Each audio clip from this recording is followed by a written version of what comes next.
Current പോയല്ലോ, current പോയി, ചൂടെടുത്ത് മരിക്കും, എന്താ ചെയ്യാം? انطفى الكهرباء ممكن نموت وننحر. കറണ്ട് പോയി. കറണ്ട് പോയ സമയത്ത് നമ്മൾ സാധാരണ ആൾക്കാർ പറയാറുണ്ട്, കറണ്ട് പോയി റാഹൽ കഹ്റുബ, അല്ലെങ്കിൽ കഹ്റുബ മഷ, അല്ലെങ്കിൽ കഹ്റുബ മാഫി എന്നൊക്കെ പറയാറുണ്ട്. അതൊന്നും അല്ലാത്ത നല്ലൊരു വേർഡാണ് ഞാൻ നേരത്തെ ആ കറണ്ട് പോയ സമയത്ത് ഉപയോഗിച്ചത്. അതെന്താ വേണ്ടത്? അതേ ആംഗിളിൽ തന്നെ ഇത് പറഞ്ഞു നോക്കണം നിങ്ങൾ. എന്താ വേണ്ടത്? ഇൻതഫ.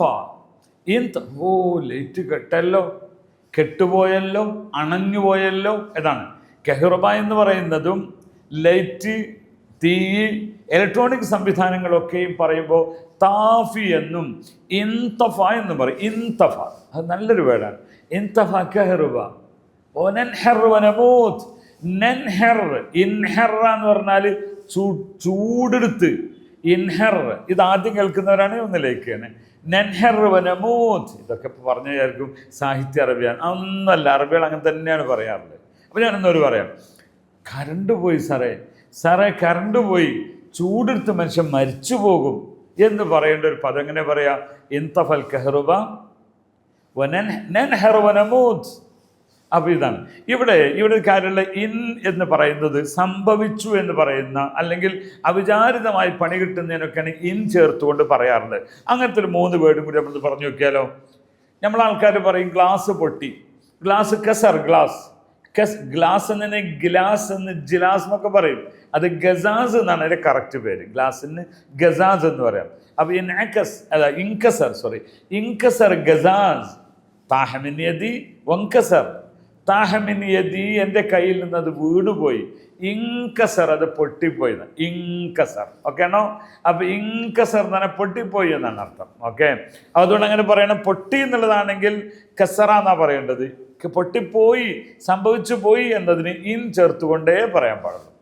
എൻ്റെ കയ്യിൽ നിന്ന് വാച്ച്, ഇപ്പോൾ ഈ വാച്ച് ഊരിട്ട് എന്ത് ചെയ്തു? വെള്ളത്തിൽ കണ്ടുപോകും. ഞാൻ വെള്ളത്തിൽ കണ്ടിട്ടത് വെള്ളത്തിൽ വാച്ചിട്ട് വീണ് കഴിഞ്ഞാൽ എന്താ പറയുക?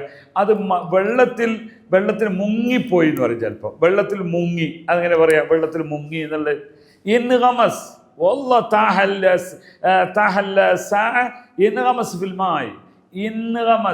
വെള്ളം കയറൂല എന്നൊക്കെ പറഞ്ഞിരുന്നത്, പക്ഷെ ഇതിൽ വെള്ളം കയറി.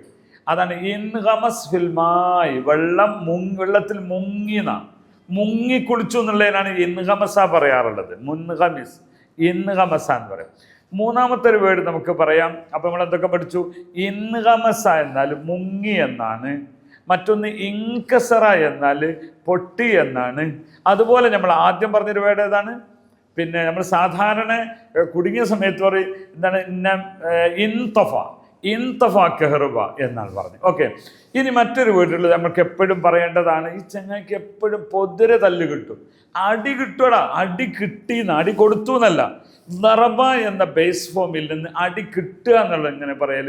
എന്തറം ഹാദ ദായിമൻ എന്തരും. ഞാൻ എപ്പോഴൊക്കെ പറഞ്ഞത് ദായിമൻ ഹാദ റയ്യാൽ എന്തരും. എപ്പോഴും ചങ്ങായിക്ക് തല്ല് കിട്ടുന്നില്ല, എന്തരിബ് എന്ന് പറയാം. ഇപ്പോൾ ഇതൊക്കെ പറഞ്ഞതിൻ്റെ ഇടയിൽ ഇൻഖതഅൽ ഖത്ത്, ഇംഫസലിന് ഡിസ്കണക്റ്റ് ആയി. അത് തന്നെയാണ് ഇൻഖത. രണ്ടും ഒരുപോലെയാണ്. സംസാരിച്ചു ഹലോ ഹലോ ഹലോ ഇൻഖത, ഖത്ത് ഇൻഖത, ശബകം ഫസൽ എന്ന് പറയും. ഓക്കെ, മഅസ്സലാം.